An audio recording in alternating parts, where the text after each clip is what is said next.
বড় শান্ত ছেলে, দেখছি তোমায় সুযোগ পেলে শুনে বুঝি বিষম খেলে।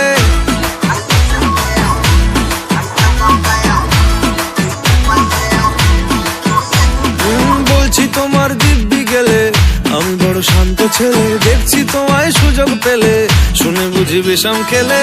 পড়ে গেছি ইস্কেতে, আছি বড় রিস্কেতে, খালি বিলি মিস করে যাই একটু যদি মিষ্ট সে। রাগারাগি কম করে, মনটা নরম করে, এসে মিশে হলেও যদি বলতো আমায় সে। আসুন